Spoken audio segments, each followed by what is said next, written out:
Hey guys, hello everyone. I welcome you all once again to my education channel प्रभावी education hub. And जो हमने series शुरू की है इंडियन पॉलिटी की, जिसका रेफरेंस मैंने लिया है लक्ष्मीकांत से, लक्ष्मीकांत की किताब से, उसका चैप्टर 27 जिसका नाम है जुडिशियल रिव्यू। जुडिशियल रिव्यू को हम लोग कवर करेंगे आज। इस छोटा सा ये एक्चुअली चैप्टर है, तो वीडियो भी छोटा ही होगा। एंड इससे पहले की वीडियो जरूर देख लेना। इससे पहले मैंने सुप्रीम कोर्ट के बारे में बताया था, वो वीडियो बहुत इंपॉर्टेंट है, उससे बहुत क्वेश्चन आते हैं। एंड ओवरऑल मैं बता दूं कि एक और मेरी सीरीज है इंडियन इकोनॉमी की, जहां पे मैंने इसको कवर कर दिया है 60 आवर्स में, 60 क्या 57 आवर्स में मैंने इसको कवर कर दिया है। रेफरेंस वहां पे मैंने लिया था रमेश सिंह का, और उनके लेटेस्ट एडिशन एंड कुछ इंपॉर्टेंट जो उनके प्रीवियस एडिशन से जो पॉइंट्स थे वो निकाल के मैंने ये बनाया है। तो काफी आपको बेनिफिट मिलेगा। 57 आवर्स मतलब कि 4 या 5 दिन में, या फिर मैक्सिमम 7 दिन लगा लो, 7 दिन में तो कवर कर ही लोगे। 57 आवर्स बहुत ज़्यादा नहीं होते हैं। And there is a PDF available for this series. इस सीरीज का पीडीएफ है जो कि आपको नोट की तरह यूज करना है। नोट्स बहुत इंपॉर्टेंट होता है रिवीजन पर्सपेक्टिव से। एंड यूपीएससी का सारा खेल ही रिवीजन पे डिपेंड करता है। मिनिमम रिसोर्सेज मैक्सिमम रिवीजन, तो ये आपको करना ही करना है। तो आपको नोट जरूर ले लेना भाई। It is bare minimum requirement कि आप इसको ले लेना। एंड प्लीज ले लेना इंडियन इकोनॉमी की सीरीज। ओवरऑल आपको बेनिफिट अगर लेना है तो नोट्स के साथ ही पढ़ना, ऐसे जंप मत करना। आगे बढ़ते हैं। इस चैनल पे अगर आप अभी भी नए हो, still if you haven't yet subscribe my channel, तो इसको जरूर सब्सक्राइब कर लेना एंड बेल आइकन को प्रेस कर लेना ताकि नोटिफिकेशन आपको मिलता रहेगा। तो पॉइंट वाइज ही हमारा तरीका है, पॉइंट वाइज ही हम लोग पढ़ते हैं। तो सबसे पहला पॉइंट आपको दिख रहा है जुडिशियल रिव्यू से रिलेटेड, कि इसका ओरिजिनेशन, जुडिशियल रिव्यू कहाँ पैदा हुआ था, वेयर इट वाज ओरिजिनेटेड। तो इट वाज यूएसए। यूएसए में फर्स्ट टाइम एक केस हुआ था जिसमें इस टर्म को, इस डॉक्ट्रिन को वहां पे निकाला गया था। वो केस था मार्बुरी वर्सेस मेडिसन 1803 में। और उस समय जो वहाँ के चीफ थे फेडरल कोर्ट के, जॉन मार्शल थे। तो इनको माना जाता है कि इन्होंने ही निजात की थी ये जुडिशियल रिव्यू टर्म को। Not so important from our exam perspective, but एक आपको पता होना चाहिए कि ये थे व्यक्ति जॉन मार्शल। किसी भी थिंग के बारे में, आपको किसी भी टॉपिक के बारे में थोड़ा डिटेल में जाना करो, इंपॉर्टेंट है। मेंस में लिखोगे भी तो यहाँ पे लिख सकते हो कि the concept, the doctrine of judicial review was originated in USA and the case was Marbury versus Madison 1803, and it was John Marshall who was uh, then chief of federal court। तो ऐसा आप लिख सकते हो, बहुत अच्छा answer बनेगा। आगे बढ़ते हैं। नेक्स्ट पॉइंट है इंडिया में जो सिस्टम आया, ये डॉक्ट्रिन हमने जो अडॉप्ट किया, जो जुडिशियल रिव्यू को, ये एक्चुअली हमारे कॉन्स्टिट्यूशन के द्वारा ही हमें कॉन्फर किया गया है।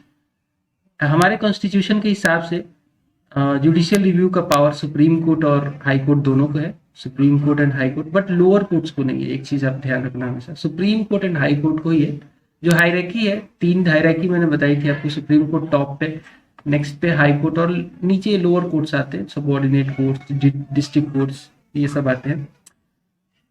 लेकिन जो जुडिशियल रिव्यू का जो पावर है वो सुप्रीम कोर्ट और हाई कोर्ट तक ही सीमित है। और इनफैक्ट सुप्रीम कोर्ट ने ये भी माना है कई सारे केसेस में से, जो मतलब उनका जो वर्डिक्ट रहता है सुप्रीम कोर्ट का, उसमें ऐसा माना गया है कि ये बेसिक फीचर है बेसिक फीचर ऑफ कॉन्स्टिट्यूशन। तो बेसिक फीचर के बारे में ऑलरेडी मैंने आपको बताया है।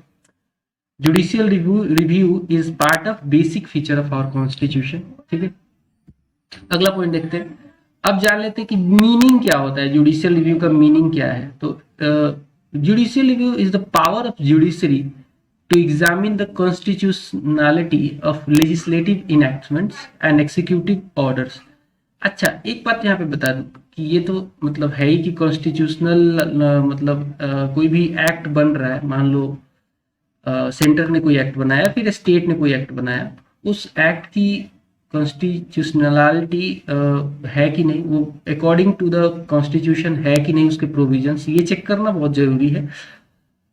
ये चेक करने का जो काम है वो सुप्रीम कोर्ट और हाई कोर्ट के पास है। तो वो बेसिकली एग्जामिन करती हैं कॉन्स्टिट्यूशनलिटी को, and legislative enactments and executive orders दोनों कवर किए जाते हैं इसमें, स्टेट की हो चाहे वो सिविल सेंटर की हो, दोनों की चेक की जाती है। एंड मान लो चेक करते समय पाया गया कि वो कहीं ना कहीं अल्ट्रा वायर्स है, अल्ट्रा वायर्स का मतलब कि कॉन्स्टिट्यूशन के अगेंस्ट है, कॉन्स्टिट्यूशन को वायलेट करता है, तो उसको इलीगल करार दिया जाएगा, अनकॉन्स्टिट्यूशनल बोल दिया जाएगा, या फिर नल एंड वाइड का कह दिया जाएगा, सिंपल शब्द में इनवैलिड भी कहा जा सकता है। तो जब भी कोई कोर्ट इनफैक्ट जब भी एग्जामिन करती है किसी भी एक्ट को, किसी भी एग्जीक्यूटिव ऑर्डर को, लेजिस्लेटिव इनेक्टमेंट को, तो ये ध्यान दिया जाता है कि वो एज पर कॉन्स्टिट्यूशन है कि नहीं। ठीक है, आगे बढ़ते। नेक्स्ट पॉइंट है यहाँ पे जस्टिस सईद शाह मोहम्मद कादरी के बारे में लिखा गया है। इन्होंने बेसिकली कैटेगराइज कर दिया, इन्होंने क्लासिफिकेशन किया जुडिशियल रिव्यू का, और इन्होंने 3 कैटेगरी में बांट दिया जुडिशियल रिव्यू को।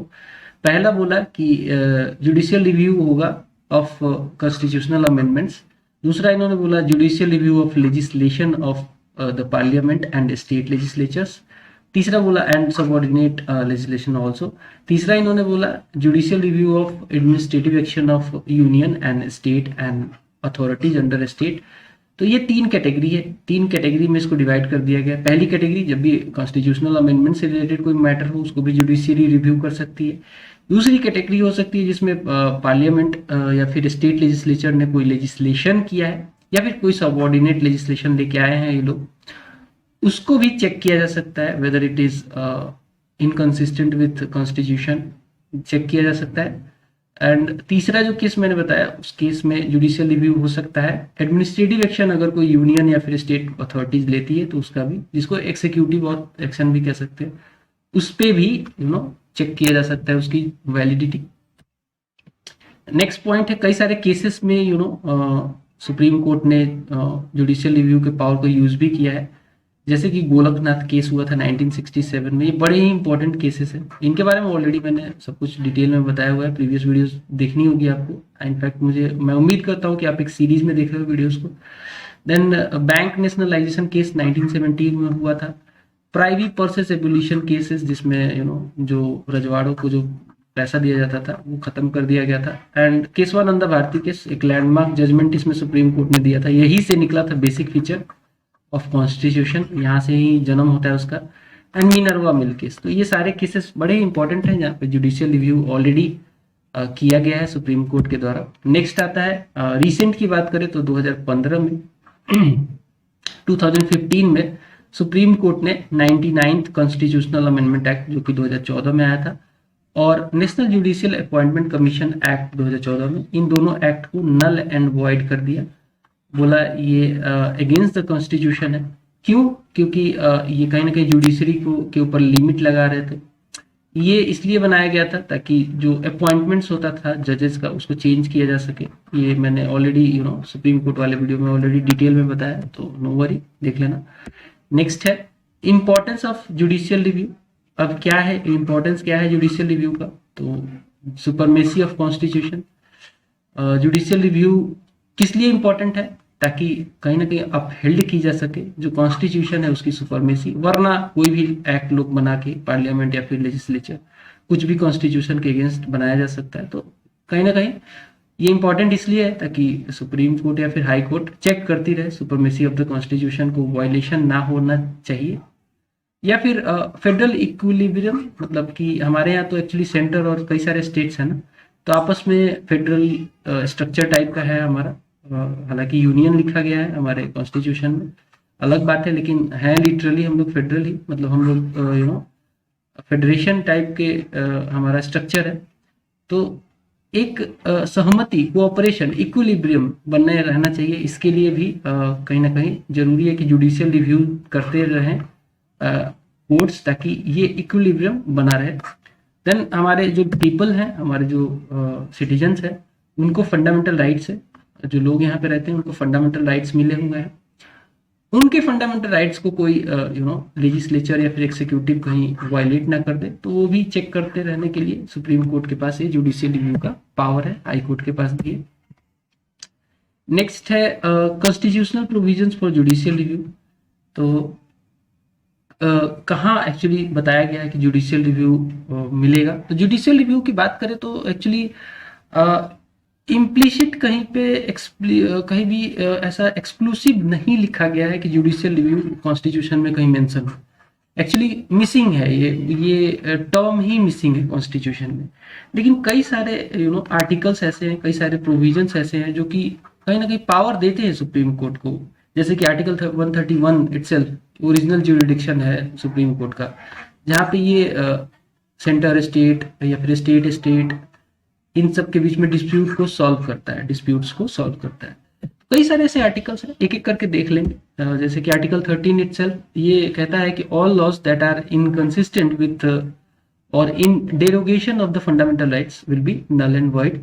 तो ऐसा नहीं है कि सरकार क्या करेगी, अपना कोई भी लॉ बना के फंडामेंटल राइट्स को खा जाए। तो आर्टिकल 13 यही कहता है कि कोई भी अगर लॉ बना है जो कि इनकंसिस्टेंट है विद द फंडामेंटल राइट्स, उसको नल एंड वाइड किया जा सकता है। तो ये ऑलरेडी मेंशन्ड है, मतलब सुप्रीम कोर्ट को पता है कि ऐसा जब भी होगा तो मैं अपना जुडिशियल रिव्यू लगा के देख सकता हूँ, सिंगल से देख सकता हूँ कि सच में ऐसा हुआ है क्या। नेक्स्ट है आर्टिकल 32, गारंटी करता है सुप्रीम कोर्ट को के पास जाने का राइट, लोग मूव कर सकते हैं। राइट टू रिमेडी जिसको कहते हैं, जब भी कोई आपका फंडामेंटल राइट वायलेट होता है तो आपके पास ऑप्शन है, इधर you can go supreme court या फिर आप हाई कोर्ट भी जा सकते हैं। तो आर्टिकल 32 है जो जिसके अंतर्गत आप सुप्रीम कोर्ट जा सकते हैं और अपने रीस्टोरेशन के लिए वहां पे अपने पॉइंट को रख सकते हैं। सुप्रीम कोर्ट रीस्टोर करवाता भी है, इसके लिए ऑर्डर, इंस्ट्रक्शंस, रिट्स, कई तरीके की हैबिस कॉर्पस, मैंडामस, सर्टियररी एक्सेट्रा सब कुछ बताया मैंने, ये सब वो इशू करता है।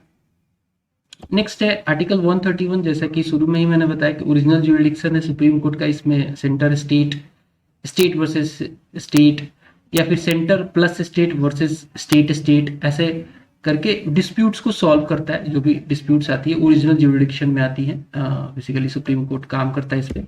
नेक्स्ट है आर्टिकल 132, एपेलेट ज्यूरिडिक्शन है सुप्रीम कोर्ट का in the matters of constitutional cases. तो कॉन्स्टिट्यूशन से रिलेटेड कोई केसेस आते हैं तो उसमें आर्टिकल 132 अपील करने का पावर देता है कि आप सुप्रीम कोर्ट में अपील कर सकते हैं। नेक्स्ट है आर्टिकल 133, ये एक अपीलेट ज्यूरिडिक्शन है सुप्रीम कोर्ट का, में कोई भी कर सकता है इन केसेस ऑफ सिविल केस में कोई भी आपका वर्डिक्ट मिला, कुछ भी हुआ तो किसी भी कोर्ट के अगेंस्ट आप जाके उसके डिसीजन को चैलेंज कर सकते हैं, अपील कर सकते हो सुप्रीम कोर्ट में। तो अपीलेट ज्यूरिडिक्शन है सुप्रीम कोर्ट का। नेक्स्ट है article 134, appellate jurisdiction of supreme court in criminal cases. सारी बातें मैंने ऑलरेडी सुप्रीम कोर्ट वाले जो चैप्टर है उसमें बताई हैं, फिर भी रिवीजन हो जाएगा आपका। आर्टिकल 134 अगेन यहाँ पे एक सर्टिफिकेट हाई कोर्ट इशू करती है कि the matter is fit for going to the supreme court, so high court issue करती है सर्टिफिकेट।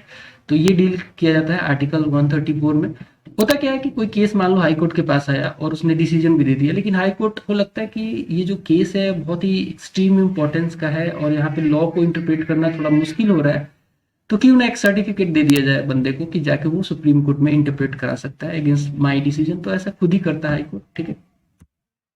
आगे बढ़ते हैं। Article 135 empowers the supreme court to exercise the jurisdiction and power of federal court. तो होता क्या है कि जब भी देखिए कुछ प्री कॉन्स्टिट्यूशनल वो भी हैं, एग्रीमेंट्स वगैरह, कोविनांट्स वगैरह, ट्रीटी वगैरह भी है जिन पे सुप्रीम कोर्ट का एक्चुअली सुप्रीम कोर्ट तो एक्चुअली 1950 में आया था ना आफ्टर कॉन्स्टिट्यूशन, लेकिन प्री कॉन्स्टिट्यूशन वाले केसेस को कौन देखेगा।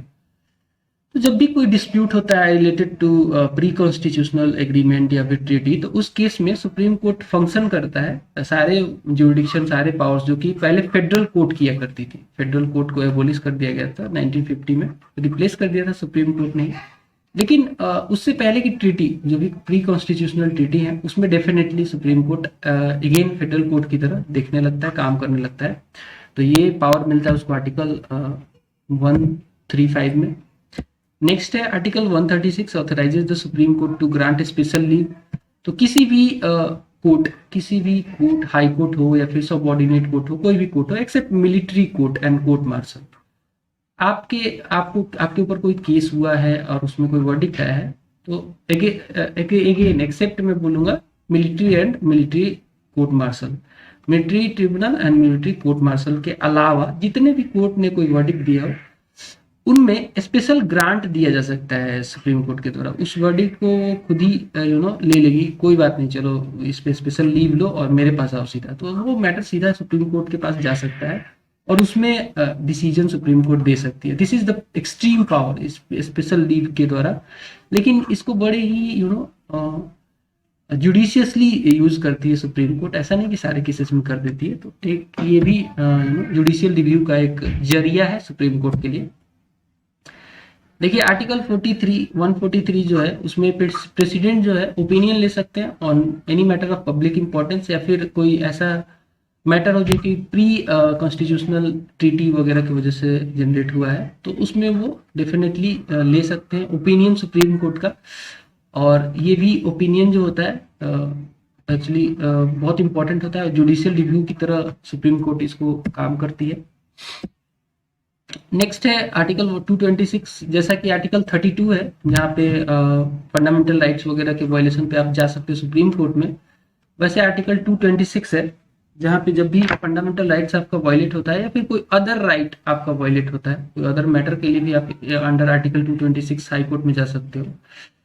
तो हाई कोर्ट का जो जुरिडिक्शन है थोड़ा सा ज्यादा है सुप्रीम कोर्ट से। सुप्रीम कोर्ट में ओनली फंडामेंटल राइट से ही रिलेटेड आपको जाना है, बाकी इसमें 226 में हाई कोर्ट में आप जा सकते हो fundamental right plus some other matter के लिए भी।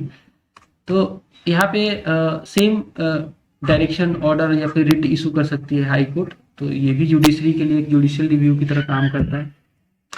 आगे बढ़ते हैं, आर्टिकल 227 क्या है देन? ये बेसिकली हाई कोर्ट को पावर देता है, पावर ऑफ सुप्रिटेंडेंस, जो भी इसके नीचे की कोर्ट्स हैं, all courts and tribunals with in their respective territory. तो मान लीजिए कोई हाई कोर्ट है बिहार की, पटना हाई कोर्ट है मान लीजिए, पटना हाई कोर्ट के अंदर भी कई सारे कोर्ट होंगे अपने स्टेट में, इसके स्टेट के लिए ही काम कर रहा है बिहार के लिए, तो वहां पे कई सारे कोर्ट्स होंगी, सबऑर्डिनेट कोर्ट्स, डिस्ट्रिक्ट कोर्ट जिनको कहते हैं, उनको सुपरवाइज करने का पावर, उनके सुपरिटेंडेंस का पावर ओवरऑल किसको है? तो पटना हाई कोर्ट को है। नेक्स्ट आता है आर्टिकल 245 जो कि डील करता है territorial extent of law made by parliament and by legislature of state. तो देखिए इसमें होता क्या है कि पार्लियामेंट का टेरिटोरियल एक्सटेंट कहाँ तक है, तो हर जगह के लिए होता है, स्टेट का अपने स्टेट तक लिमिट होता है। तो बेसिकली इसमें बताया गया आर्टिकल 245 में कि क्या एक्सटेंट होगा, टेरिटोरियल एक्सटेंट जो भी लॉ बनता है वो कहाँ तक लागू होगा, तो आर्टिकल 245 में। देखिए इन सब चीजों को जब भी कोई वायलेशन होती है तो जुडिशियल रिव्यू की तरह यूज किया जाता है। मान लीजिए कि कोई इस केस में एक आपको एग्जांपल के तौर पर बता देता हूँ कि मान लीजिए आर्टिकल 245 में कोई स्टेट को कोई पावर है कि अपने स्टेट तक ही वो अपना लॉ लगा सकती है, लेकिन वो क्या किया, उसने एक्सटेंड कर दिया, दूसरी जगह भी लगा दिया। तो उस केस में सुप्रीम कोर्ट या फिर जो भी है हाई कोर्ट उसको मैटर को देख सकती है कि भाई नहीं आपका तो जुडिक्शन यही तक है, तो जुडिशियल रिव्यू वहां पे लग सकता है। ऐसे यूज किया जाता है इन सब प्रोविजंस पे जुडिशियल रिव्यू। नेक्स्ट आता है आर्टिकल 246 जो कि लिस्ट के बारे में है, जो डिवीजन ऑफ लिस्ट है, मैटर्स जो है इंपॉर्टेंट मैटर्स, तो 3 भागों में बांटा गया है, union list, state list and concurrent list. तो ये आर्टिकल 246 में है। इसमें जब जुडिशियल रिव्यू सुप्रीम कोर्ट करती है तो देखती है कि स्टेट कहीं यूनियन लिस्ट पे कोई एक्ट ना बना दे या फिर यूनियन कोई स्टेट लिस्ट पे एक्ट ना बना दे, अनटिल अनलेस की एक कंडीशन है, जब स्टेट खुद ही चाहे, राज्यसभा अगर पास कर दे मोशन तो हो सकता है ऐसा। तो ये सारे भी जुडिशियल रिव्यू के एक सोर्सेस है।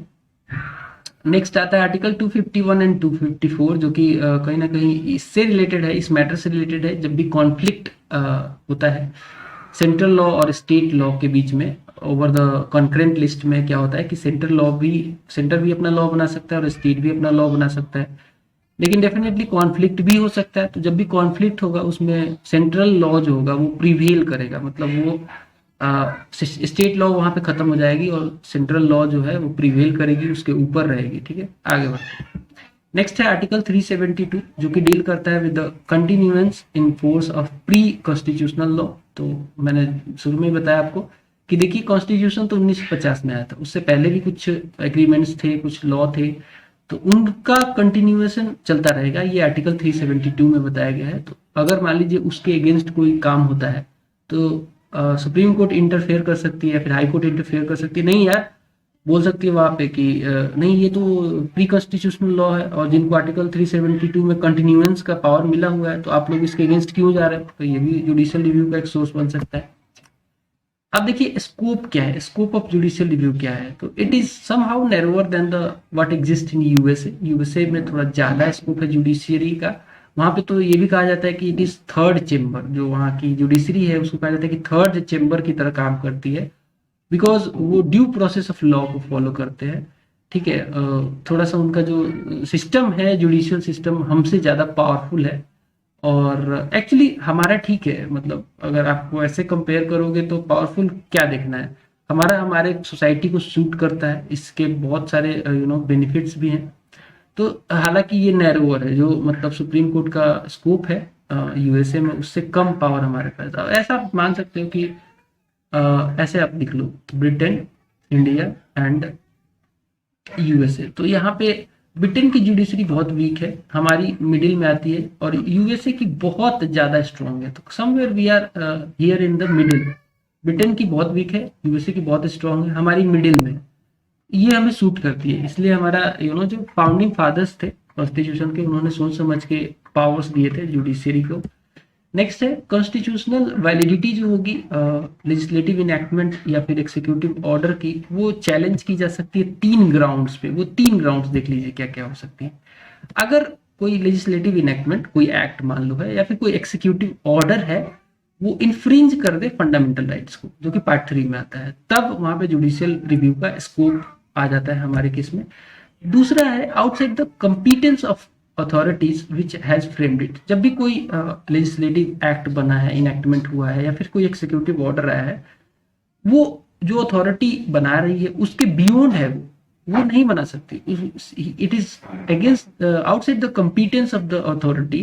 तो उस केस में भी जुडिशियल रिव्यू लगाया जा सकता है। नेक्स्ट आता है repugnant to the constitutional provision. जब भी अपंग कॉन्स्टिट्यूशनल प्रोविजंस को अपंग बनाया जाए इन सब एक्ट्स के द्वारा, इन सब एग्जीक्यूटिव ऑर्डर के द्वारा, वहां पे भी जुडिशियल रिव्यू लगाया जा सकता है जुडिशरी के द्वारा। अब देख लेते हैं कि जुडिशियल रिव्यू जो है 9th शेड्यूल में जो कि डील किया गया है, जिसको बताया गया है आर्टिकल 31B में। आर्टिकल 31B में बताया गया है कि जो भी एक्ट 9th शेड्यूल में रखी जाएंगी, जो भी मैटर्स रखी जाएंगी 9th शेड्यूल में, उस पर जुडिशियल रिव्यू नहीं लगेगा। ऐसा शुरू में था, लेकिन इसमें एक बहुत ही इंपॉर्टेंट केस हुआ 2007 में। 2007 में हुआ आयर कोलियो केस। यहाँ पे देखिए आयर कोलियो केस 2007 में हुआ, जिसमें सुप्रीम कोर्ट ने रूल किया कि ऐसा नहीं एक ब्लैंकेट इम्यूनिटी मिल जाएगी, कोई भी आप मैटर को अगर डाल दो 9th शेड्यूल में और बोलो कि नहीं अब तो इस पे कोई भी जुडिशियल रिव्यू नहीं होगा, तो ऐसा नहीं हो सकता, because it is against the basic feature of constitution. इसमें बोला गया आयर कोलियो वाले केस में कि जो भी लॉ जो कि प्लेस की जाएंगी under the 9th schedule after अप्रैल 24, 1973, उन पे डेफिनेटली रिव्यू किया जा सकता है, उन पे जुडिशियल रिव्यू लगाया जा सकता है, अगर वो वायलेट करती है फंडामेंटल राइट्स अंडर आर्टिकल 14, 15, 19, 21 या फिर बेसिक स्ट्रक्चर को। तो ऐसा नहीं है कि एकदम ब्लैंकेट इम्यूनिटी मिलेगी, लेकिन एक कट ऑफ डेट रख दिया गया है अप्रैल 24, 1973। ये डेट वो डेट है जिसमें बेसिक स्ट्रक्चर का निजात हुआ था। केशवानंद भारती केस का वर्डिक्ट, फाइनल जो वर्डिक्ट आया था वो इसी डेट को आया था, अप्रैल 24, 1973 को। और इसी में सुप्रीम कोर्ट ने बोला था कि there is a system of basic structure, जो कॉन्सेप्ट है, जो डॉक्ट्रिन है बेसिक स्ट्रक्चर का, वो यही से निकला था। तो ये सारी बातें हैं। अब एक पॉइंट यहाँ पे छूट रहा होगा, ओरिजिनली अगर बात करें तो 1951 में कितने एक्ट थे 9th शेड्यूल के अंदर, तो ये 13 एक्ट थे। अभी की बात करें तो अभी 282 है, तो बहुत ज्यादा बढ़ गए हैं। ठीक है, ये 2016 का डेटा। तो होता क्या है कि सरकार क्या करती है कि यहाँ पे देखती है कि यार यहाँ पे इंटरफेयर होगा जुडिशरी का, तो वो लॉ को इसमें डाल देती है।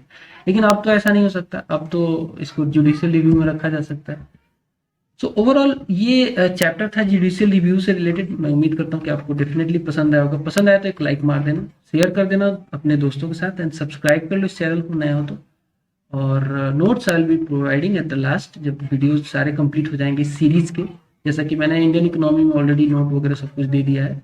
मेरा टारगेट ये है कि जो जितने भी इम्पोर्टेंट बुक्स हैं यूपीएससी से रिलेटेड, उनको मैं कवर कर दूं ताकि आपका पूरा सिलेबस कवर हो जाए।